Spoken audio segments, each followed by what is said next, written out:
the moths that come up as soon as the rain comes. And they flutter all over. They generally stay about 1.5 hours.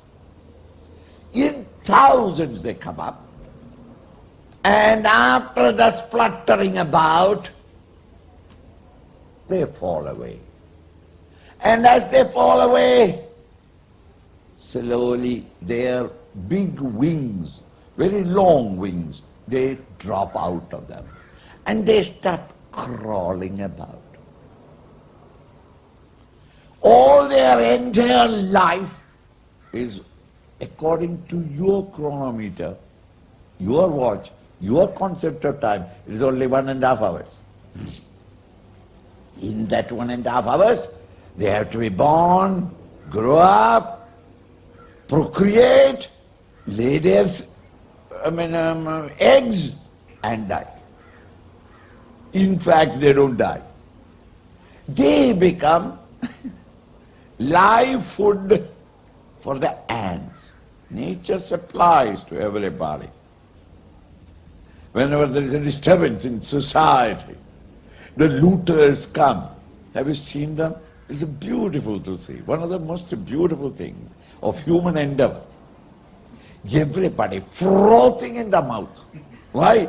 Yeah, I can get that also, this also. And then they break open the shop and then go there and take, and then they can't take one television because there are 5 televisions. So what about the other 4? So they try to take 2 of them, and one of them catching in the mouth of hi. Then when they are coming, they find bottles of whiskey. I can use some whiskey to be taken. This is the moment when the looter feels like the Hindu Lord, I must have 4 hands. Their various suppressed desires are exploding. And the way they carry it on, why? That they can sell it or they can use it. In the same way, the ants take this and deposit there for food. Now what I wanted to make you understand is that moth's entire life cycle is over. According to your watch, it is only 1.5 hours, but to him, it is a lifetime. In the same way, in the macrocosmic life, the time is flying so fast that as compared with their a single day, it is to us so slow. It's an ion.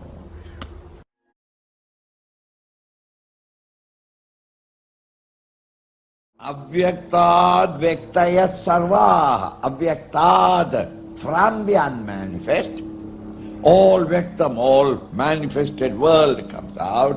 Prabhavandi Haragame. In the early morning, all of them express themselves as the manifest world. Ratriyagame, when the night comes, praliyante. They all dissolve and disappear. Where? Tatraiva, in that very same center, in you, avyakta. That unmanifest. That state called unmanifest. Into the vasana it merges, and as vasana it exists, next day morning when the equipments are ready, all the vasanas manifest in form. This is called creation. Every day you are going through that. Early morning you create your world, because from the unmanifested comes to manifestation, and in the night you fold them up, and there you are, the deluge. The deluge of your private world, I admit. My world will still be there. If you are sleeping, you have folded up your world. That total mind, when it rests, the whole universe dissolves. Right? Thus it is not that the Creator desired, no, it's not a question of desiring. When you wake up, the world is created, your private world has emerged out, tatreva avyakta sapnyake, that which is called as avyakta, the unmanifest, There they dissolve in the night, and early morning they project themselves.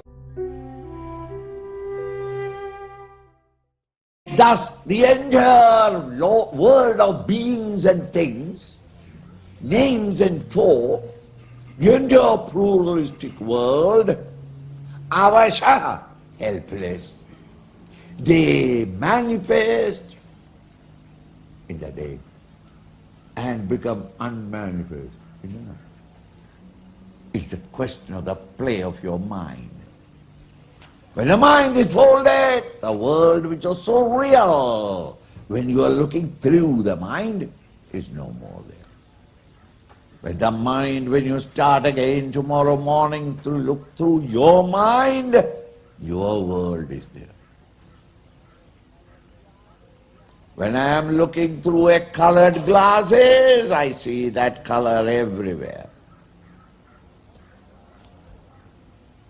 When I remove the glasses, there is no color at all.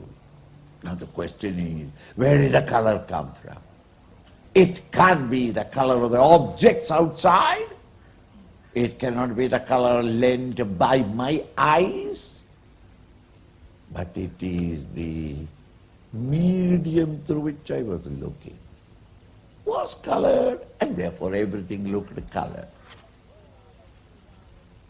The world of plurality is not in Brahman, the consciousness. But when consciousness is functioning through our mind, we recognize a world of plurality. If a yellow glass I look, everything yellow.